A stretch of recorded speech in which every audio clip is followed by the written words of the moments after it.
Hello मेरे प्यारे दोस्तों, जैसा कि हमने पिछले एपिसोड में देखा था कि किंग आई ने अपनी स्पेस रिंग के अंदर पूरे के पूरे अर्थ के लोगों को कैप्चर कर लिया होता है। वो फोर्सफुली यहाँ पे लियो फैंग से कह रहा होता है कि वो अर्थ को उससे बेच दे। कीमत लियो फैंग जो भी लगाएगा किंग आई वो कीमत उसे दे देगा। अगर लियो फैंग इसके लिए नहीं मानता है तो किंग आई अर्थ के सारे लोगों के साथ साथ लियो फैंग और उसकी पूरी फैमिली को उसके सामने ही मार देगा। ये सुनकर के लियो फैंग कहता है कि अब मेरे पास सिर्फ एक ही रास्ता बचा है। वहीं पे लियो फैंग के सामने किंग आई उस स्पेस रिंग को क्रश कर रहा होता है। तभी लियो फैंग कहता है तो मैं फिर खुद को ही डिस्ट्रॉय कर लूंगा। ये सुनने के साथ किंग आई तुरंत ही लियो फैंग की खोपड़ी पकड़ लेता है, मगर तभी वहां पे किंग ज़ेन की एंट्री होती है, जो कि आते के साथ किंग आई को पीछे हटने पे मजबूर कर देते हैं। मेरे प्यारे दोस्तों, इस एपिसोड को स्टार्ट करने से पहले मैं अपने व्यूवर्स और जिन प्यारे भाइयों ने मेरी पिछली वीडियो पे कमेंट किया है, मैं उन सबको तहे दिल से धन्यवाद कहना चाहता हूं। साथ में मेरे नए व्यूवर्स, आप भी इसी तरीके से कमेंट कर सकते हैं। मैं आपके कमेंट का स्क्रीनशॉट लेके अपनी नेक्स्ट वीडियो में उसे शो ज़रूर करूँगा। और साथ में आप लोग किस सिटी से मेरी इस एनिमे सीरीज़ को देख रहे हैं, कमेंट बॉक्स में हमें ज़रूर बताइएगा और अपना नाम ज़रूर मेंशन करिएगा। अब मेरे प्यारे दोस्तों, बिना देर किए इस एपिसोड को आपके लिए स्टार्ट करते हैं। इस एपिसोड की स्टार्टिंग में हमें किंग आई को दिखाया जाता है, जो कि गुस्से में अपने सारे ही गार्ड से कहता है कि जा करके तुम सबके सब लियो फैंग को पकड़ो और मैं एस किंग ज़ेन को संभालूंगा।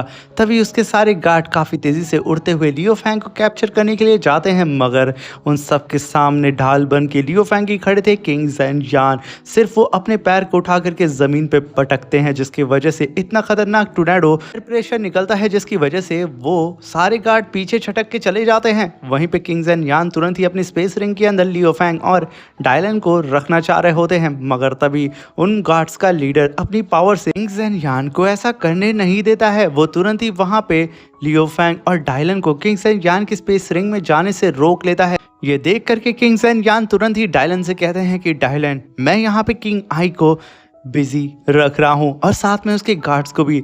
वक्त रहते ही तुम लियो फैंग को लेकर के यहाँ से जल्द दूर निकल जाना। ये कहते हुए वो आगे बढ़ते हैं और किंग आई से कहते हैं, बेवकूफ़, लगता है कि तुम मुझसे फिर से पिटना चाहता है। ये कहने के साथ वो वहाँ पे अंगड़ाइयाँ लेने लगते हैं। यहाँ पे किंग ज़ेन के चक्कर में फंस चुका था किंग आई, क्योंकि किंग ज़ेन उसकी घंघोर बेइज्जती करने लगते हैं। यहाँ पे वो किंग आई को देख करके कहते हैं कि तुम्हारी शक्ल बिल्कुल एक लड़की की तरह है और तुम्हारी जुल्फ़ें भी। मगर तभी वहाँ पे लियो फैंग की स्पेसशिप आ जाती है, जहाँ पे डायलन लियो फैंग को पकड़ के तुरंत ही उस स्पेसशिप के अंदर चला जाता है। ये देख करके किंग ज़ेन यहाँ पे कुछ कर पाता लियो फैंग और डायलन वहाँ पे लियो फैंग की स्पेसशिप में सवार होकर के वहाँ से भाग निकले थे। ये देख करके किंग आई तुरंत ही अपने गार्ड से कहता है कि जा करके जल्द से जल्द लियो फैंग को पकड़ो, वो यहाँ से भाग ना सके। तभी वो सारे गार्ड आगे उड़ते हुए जाते हैं, मगर तभी किंग ज़ेन तुरंत ही एक काफ़ी पावरफुल स्पिरिचुअल पंच अटैक उन लोगों के ऊपर कर देते हैं, जिसकी वजह से वहाँ पे इतना खतरनाक टोर्नेडो क्रिएट होता है। किंग आई के साथ साथ उसके सारे साथी अर्थ से सीधा ही स्पेस में आ जाते हैं। वहीं पे तभी किंग ज़ेन उन लोग के सामने आकर के कहते हैं कि बेवकूफ़ हो, आखिर तुम लोगों ने ये कैसे सोच लिया कि मेरे रहते हुए तुम लोग मेरे डिसाइपल को टच भी कर सकते हो। तभी किंग ज़ेन कहते हैं कि अभी जो मैंने तुम पर अटैक किया था, ये सिर्फ मेरा वार्म अप था, क्योंकि मैं अगर चाहता एक ही बार में तुम्हें ख़त्म कर सकता था, मगर मैं लियो फैंग के अर्थ और लियो फैंग को कोई भी तकलीफ नहीं पहुंचाना चाहता था। इसलिए मैं तुम लोगों को स्पेस में लेकर के आ गया हूं, जहां पे मैं तुम लोगों की आराम से धुलाई कर सकता हूं। ये कहने के साथ वो तुरंत ही अपनी जाइंट स्टिक को समन करते हैं, जिसकी वजह से आसपास का पूरा एटमॉस्फेयर चेंज हो जाता है और वो तुरंत ही अपनी स्टिक को जाइंट फॉर्म में ला करके सीधा ही उन सारे गार्ड्स और किंग आई के ऊपर अटैक कर देते हैं। ये देख करके किंग आई तुरंत ही अपनी गार्ड से कहता है कि जल्दी से जल्दी दूर हटो, वरना सब के सब यहाँ पे मारे जाएंगे। तभी वो सारे गार्ड तुरंत ही वहाँ से टेलीपोर्ट होने लगते हैं और उन लोगों के सामने उनकी मौत किंग ज़ेन की स्टिक जाइंट फॉर्म में होकर के उन लोगों की तरफ रॉकेट की रफ्तार से बढ़ रही होती है, जो कि पूरे के पूरे स्पेस को चीर करके रख देती है और चारों ही तरफ सिर्फ ब्लास्ट हो रहा होता है। मगर हम देख पाते हैं कि किंग ज़ेन के अटैक की वजह से वो सारे जितने इमॉर्टल गार्ड्स थे वो सिर्फ हल्का फुल्का इंजर्ड हुए थे, क्योंकि वक्त रहते ही किंग आई ने अपने सारे गार्ड को अलर्ट कर दिया था। तभी किंग आई कहता है कि सब के सब यहाँ पे 2 पार्ट में बट जाओ, 6 इमॉर्टल्स जा करके सीधा ही लियो फैंग को रोको और 6 मेरे साथ आकर के किंग ज़ेन को रोको। तभी किंग सेंट जान तीन इमॉर्टल्स को जाकर के घेर लेते हैं और अपने स्टिक से उन सब की बैंड बजाना शुरू कर देते हैं। मगर तब तक वो यहाँ पे इन इमॉर्टल से फाइट कर रहे थे, तब तक देर हो चुकी थी, क्योंकि उनके जस्ट पीछे ऑलरेडी 6 इमॉर्टल्स काफ़ी तेज़ी से उड़ते हुए आगे की तरफ निकल चुके थे, जहाँ पे किंग ज़ेनचान उन्हें रोकने के लिए जाते। मगर तब तक किंग आई अपने सारे ग्रुप के साथ किंग ज़ेनचान को चारों ही तरफ से घेर चुका था और किंग ज़ेनचान वहाँ पे कुछ नहीं कर पाते हैं, क्योंकि अभी तो उन्हें अपने सामने मौजूद सारे इमॉर्टल्स और किंग आई को फेस करना था। तभी किंग आई हंसते हुए पागलों की तरह कहता है कि ओए बंदर, अब मैं भी देखता हूँ कि तू किस तरीके से अपने डिसाइबल को मेरे गार्ड से बचाता है। वो कितनी भी तेज़ यहाँ से भाग जाए मगर वो मेरे गार्ड से बच नहीं सकता है। वहीं पे हम लियो फैंग की स्पेसशिप को देखते हैं, जिसके पीछे 3 इमॉर्टल्स और उनके पीछे 3 और इमॉर्टल्स लगे होते हैं।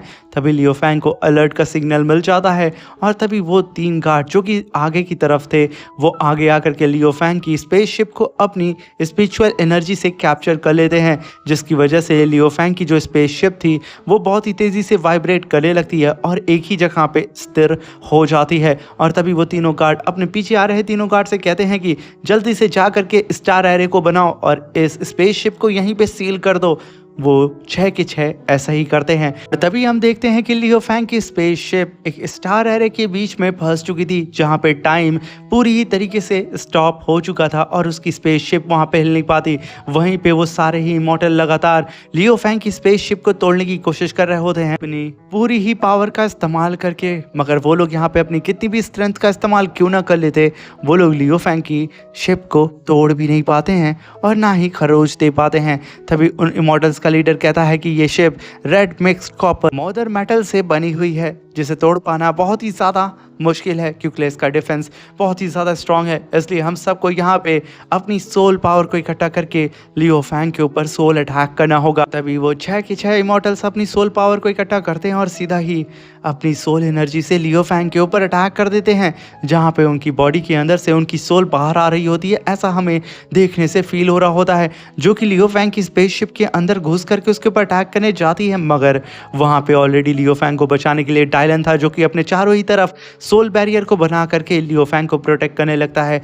वहीं पे लियो फैंग डायलन को देख करके कहता है कि डायलन की सोल कल्टीवेशन बहुत ही ज़्यादा स्ट्रांग है, वो यहाँ पे कुछ देर तक इन 6 इमॉर्टल्स को तो होल्ड कर ही सकता है, मगर मुझे यहाँ पे एक सही अपॉर्चुनिटी का इंतज़ार करना होगा। जैसे ही मुझे सही टाइम मिलेगा मैं इनके ऊपर पलटवार करूँगा। ये कहने के साथ वो डायलन को टिके रहने के लिए बोलता है और वो डिस्प्ले पे अपने मास्टर की फाइट को भी ऑब्जर्व कर रहा होता है। लियो फैंग सिर्फ एक सही टाइम का इंतज़ार करता है और तभी हमारा सीन शिफ्ट होता है और हमें किंग ज़ेनचान को दिखाया जाता है, जो कि अपनी स्टिक से बहुत ही बुरी तरीके से उछल उछल के उन सारे ही इमॉर्टल गार्ड्स को पीट रहे होते हैं। कोई भी इमॉर्टल गार्ड उनकी स्टिक और उनके हाथों से बच नहीं पा रहा होता है। वो तो एक जगह खड़े होकर के जैसे कि बैट बॉल खेल रहे हों, जितनी भी बॉल उनकी तरफ आती वो उन सबको एक बार में ही सिक्सर की तरह हिट कर रहे होते हैं। वहीं पे वो अपने स्टिक को मल्टीपल फॉर्म में ला करके सीधा ही उन सारे गार्ड्स के ऊपर अटैक कर देते हैं, जैसे कि आसमान से एक स्टिक की बारिश हो रही हो।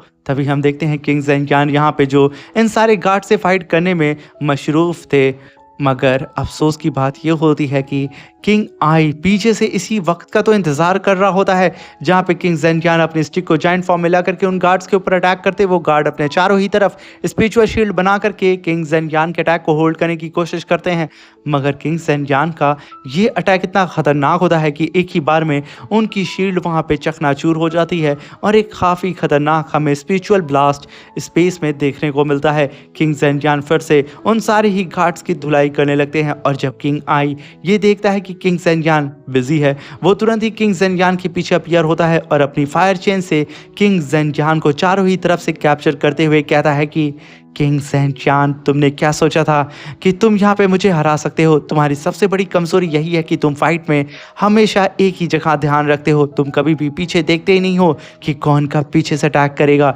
ये कहने के साथ वो अपनी फायर चेन को और भी ज़्यादा स्ट्रॉन्ग बना के अपनी फायर एट्रीब्यूट की पावर को से मिक्स करके एक काफ़ी बड़ा स्पिरिचुअल ब्लास्ट करने वाला होता है, जहाँ पे उसकी मदद उसके गार्ड्स भी कर रहे होते हैं। और तभी हमें वहाँ पे काफ़ी खतरनाक ब्लास्ट देखने को मिलता है, जहाँ पे किंग आई हंसते हुए कहता है कि फाइनली मैंने यहाँ पे किंग ज़ेनयान को मार दिया। मेरे सामने अब कोई और टिक नहीं सकता है, ये अर्थ आज से मेरा होगा। मगर तभी किंग ज़ेनयान उस धमाके में से अपना हाथ बाहर निकालते हैं और अपने सामने उस फायर को हटाते हुए कहते हैं कि ओए गोरी चमड़ी, तेरी लॉ ऑफ फायर देखने में तो काफ़ी ज़्यादा खतरनाक है, मगर वो तेरी ही तरह एकदम बकवास है। ये कहने के साथ वो अपनी स्टिक को जायंट फॉर्म में ला करके सीधा ही हिट करते हैं किंग आई के ऊपर। किंग आई तो कुत्तों की तरह उस स्टिक के नीचे आ चुका था और कई सारे उड़ते हुए पत्थरों से टकराते हुए स्पेस में एकदम गहराई में जा रहा होता। तभी किंग ज़ेनयान तुरंत ही अपनी स्टिक को वापस लेते हैं और उसे गोल गोल नचाने लगते हैं। उनके आसपास में जितनी भी किंग आई की फायर थी वहां पे एक फायर टोर्नेडो क्रिएट हो जाता है और वो किंग आई के सारे गार्ड को ही अपने स्टिक के ऊपर रोक देते हैं और वो बहुत ही तेज़ी से किंग आई को भी अपनी तरफ उस टोर्नेडो के अंदर खींच लेते हैं और अपनी स्टिक से एक काफ़ी खतरनाक सिक्सर लगाते हैं, जैसे कि एक बैट से एक बॉल को हिट किया जाता है। तभी किंग ज़ेनयान दूर खड़े होकर अपने स्टिक को अपने कंधे में रख के अपने हाथ से किंग आई को बहुत दूर जाता हुआ देख रहे होते हैं, जहाँ पे वो बेचारा अपने गार्ड से कई सारे उड़ते हुए पत्थर को चीरता हुआ और अपनी जबान को कुत्तों की तरह लहराते हुए मान में तैर रहा होता है। ये देख करके लियो फैंग बबाता से कहता है यही सही मौका है। वहीं पे जो 6 गार्ड लियो फैंग को होल्ड कर रहे थे वो भी तुरंत अपनी पावर को डीएक्टिवेट कर देते हैं, क्योंकि उन्हें यहाँ पे किसी भी कीमत पे किंग आई को जो बचाना था। लियो फैंग बबाता से कहता है कि फुल स्पीड के साथ तुरंत ही किंग आई की तरफ बढ़ो। बबाता ऐसे ही करती है और लियो फैंग की स्पेसशिप के पीछे वो 6 इमॉर्टल भी आ रहे होते हैं, जहाँ पे लियो फैंग कहता है कि बबाता सीधे जा करके हमारी स्पेसशिप से उस किंग आई को हिट करो, उसे भी तो पता चले आखिर हमसे टकराने का नतीजा क्या होता है। जहाँ पे लियो फैंग की स्पेसशिप भी किंग आई को खींच करके एक खतरनाक तरीके से हिट करती है, जहाँ पे किंग आई बेचारा फिर से छटक करके 2 गुनी रफ्तार से फिर से पीछे जाने लगता है और वहाँ पे एक काफ़ी बड़ा हमें ब्लास्ट भी देखने को मिलता है। बेचारा किंग आई यहाँ पे मास्टर के साथ साथ डिसाइबल से भी पिट रहा होता है, मगर उसकी मुसीबत यहीं ख़त्म नहीं होती है। वहीं पे किंग ज़ेनयान टेलीपोर्ट होकर के अपनी स्टिक को लेके आते हैं और किंग आई को खींच करके अपनी स्टिक दे मारते हैं। वो यहाँ पे किंग आई को ज़रा सा भी रुकने का मौका नहीं देते हैं, वो तो उसे दौड़ा दौड़ा करके बहुत बुरी तरीके से कूटना स्टार्ट कर देते हैं, जहाँ पे बेचारा किंग आई खुद को प्रोटेक्ट करने की कोशिश करता है। मगर भला किंग ज़ेनयान से बच पाना इतना भी आसान नहीं है। मगर तभी उसके साथ ही किंग आई के पीछे से आ रहे होते हैं। ये देख करके किंग ज़ेनयान अपने स्टिक को बड़ा करते हैं और अपनी स्टिक के ही लपेटे में उन 6 इमॉर्टल्स को भी ले लेते हैं और साथ में किंग आई को भी फिर से वो नचा करके एक खतरनाक स्ट्राइक सीधा ही इन 7 को मारते हैं, जिसकी वजह से वो बेचारे 7 फिर से ही स्पेस में एक तारे की तरह बहुत ही तेज़ी से चमकने लगते हैं और उतनी ही तेज़ी से दूर जाने लगते हैं, जहाँ पे बहुत बुरी हालत किंग आई की हो चुकी थी। उसका जबड़ा फूल चुका था और वो एकदम गुस्से से लाल था। मगर तभी किंग आई के बाकी सारे इमॉर्टल जितने उसके गार्ड्स थे उसे हैंडल करते हैं। तभी किंग आई गुस्से में अपने सामने लियो फैंग की स्पेसशिप और किंग ज़ेनयान को देख करके कहता है कि तुम लोग को क्या लगता है कि तुम लोग मुझसे अर्थ को बचा सकते हो? ऑलरेडी यहाँ पे अपने साथ एक इमॉर्टल क्रिस्टल को लेके आया था, जिसे मैंने अपने इमॉर्टल स्लेव को दे दिया है। वो जल्दी ही तुम्हारे अर्थ को इमॉर्टल क्रिस्टल की पावर से उड़ा करके रख देगा, वहाँ पे कोई भी बच नहीं पाएगा। लियो फैंग और किंग ज़ेनयान, मैं जानता हूँ कि अर्थ की कीमत बहुत ही ज़्यादा है, जिसका अनुमान हम लोग लगा नहीं सकते हैं, मगर जब अर्थ मेरा नहीं हो सकता है तो मैं यहाँ पे किसी का भी होने नहीं दूंगा। तभी सीन शिफ्ट होता और हमें किंग आई के सर्वेंट को दिखाया जाता है, जो कि इमॉर्टल क्रिस्टल को एक्टिवेट कर चुका था और एक काफ़ी पावरफुल अटैक अर्थ के ऊपर करने वाला होता है। वहीं पे लियो फैंग भी पलट करके अपने अर्थ की ओर देख रहा होता है। सारी चीज़ें एकदम स्लो मोशन में हो रही होती है, सबकी धड़कनें रुक चुकी थी क्योंकि वो सब ऑलरेडी मार्स पे होते हैं। इसी के साथ मेरे प्यारे दोस्तों ये शानदार सा एपिसोड ख़त्म हो जाता है। मेरे प्यारे दोस्तों ये वीडियो आपको कैसी लगी कमेंट बॉक्स में हमें ज़रूर बताइएगा, और आप लोग किस सिटी से मेरी इस एनिमे सीरीज़ को देख रहे हैं कमेंट में ज़रूर मेंशन करिएगा, और प्लीज़ एक छोटा सा इमोजी ही सही कमेंट ज़रूर किया करिए। अब मिलते हैं मेरे प्यारे दोस्तों इसके नेक्स्ट एपिसोड में, तब तक के लिए अपना ख्याल रखें, सावधान रहें, सतर्क रहें। Thank you for watching, bye bye, love you all.